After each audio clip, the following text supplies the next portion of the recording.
ভুলেও মাগরিবের সময় দরজা খোলা রাখবেন না, কারণ এই সময় দরজা খোলা রাখলে মারাত্মক কিছু ক্ষতি নেমে আসতে পারে আপনার পরিবারে। কি কি ক্ষতি হবে সেটা জানলে আপনি অবাক হয়ে যাবেন। মাগরিবের সময় দরজা জানালা বন্ধ করাকে অনেক সময় আমাদের দেশের মানুষ সামাজিক প্রথা বলে চালিয়ে দেয়, কিন্তু এটা মোটেও সামাজিক প্রথা নয়। প্রিয় নবী সাল্লাল্লাহু আলাইহি ওয়াসাল্লাম এই বিষয়টি সম্পর্কে সতর্ক করেছেন, কিন্তু বর্তমানের কিছু মানুষ রাসূলুল্লাহ সাল্লাল্লাহু আলাইহি ওয়াসাল্লামের বলা হাদিসগুলোকে বলে সামাজিক প্রথা, আবার সামাজিকভাবে যেই কুসংস্কারগুলো সৃষ্টি হয় সেগুলোকে বলে হাদিস থেকে এসেছে। নাউজুবিল্লাহ। তাই ভুলেও আজ থেকে কেউ মাগরিবের আজানের সময় দরজা জানালা খুলে রাখবেন না। আর যাদের এই ভিডিওটি দেখার পূর্ব থেকেই মাগরিবের আজানের সময় দরজা জানালা বন্ধ করার অভ্যাস আগে থেকেই আছে, তারা অবশ্যই একবার আলহামদুলিল্লাহ কমেন্ট করে যাবেন এবং অন্যদেরও এই সময় দরজা জানালা বন্ধ করাতে উৎসাহিত করবেন। চাইলে ভিডিওটি তাদের কাছে পাঠিয়ে দিতে পারেন। তো চলুন জেনে নেওয়া যাক রাসূলুল্লাহ সাল্লাল্লাহু আলাইহি ওয়াসাল্লাম কেন মাগরিবের আজানের সময় দরজা জানালা বন্ধ করার নির্দেশ দিয়েছেন।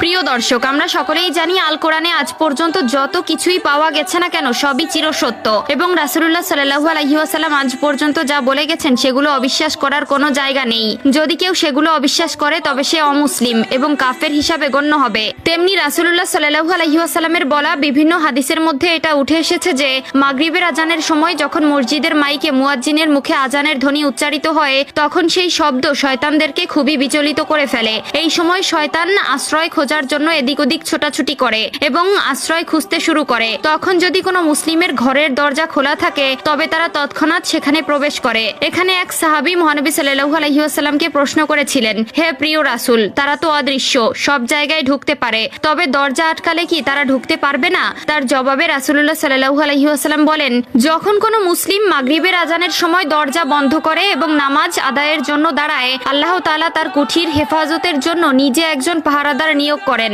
এছাড়াও রাসূলুল্লাহ সাল্লাল্লাহু আলাইহি ওয়াসাল্লাম মাগরিবের আজান দেওয়ার আগেই ছোট বাচ্চাদেরকে নিজ কুঠিরে ফেরত যেতে বলেছেন, কেননা মাগরিবের আজানের পরে দিনের আলো ফুরিয়ে রাতের অন্ধকার শুরু হয় এবং রাতের অন্ধকারে জিনের চলাচল বেড়ে যায়। এক্ষেত্রে সেই সকল শিশুরা জিনেদের কাছ থেকে অসুরক্ষিত হয়ে থাকে, কেননা জিনেদের মধ্যে দুই প্রকার জিন থাকে, ভালো জিন এবং দুষ্ট জিন। যারা ভালো জিন তারা মনুষ্য জাতির ক্ষতি না করলেও যারা দুষ্ট জিন হয়ে থাকে তারা কোনো কারণ ব্যতীত মানব জাতির ক্ষতি করার জন্য উঠে পড়ে লাগে, সব সময় চেষ্টা করে কিভাবে মানব জাতির ক্ষতি করা যায়। এক্ষেত্রে না বুঝে শিশুরা জিন জাতি সম্পর্কে অবগত নয় কিংবা এদের ভয়াবহতা সম্পর্কে জানে না, তারা সন্ধ্যার পরেও বিভিন্ন মাঠ, বাগান কিংবা নদী বা পুকুর পাড়ে বসে খেলা করে, ফলে সেখান থেকেই জিনদের জন্য সহজ হয়ে থাকে তাদের ক্ষতি করা। তাই এই সময় বাচ্চাদেরকে ঘরে রাখা একান্তই প্রয়োজন। তাই হে আমার রব, আমাদের সকলকে মাগরিবের আজানের সময় মনে করে এই দুইটি কাজ করার তৌফিক দান করুন। আমিন।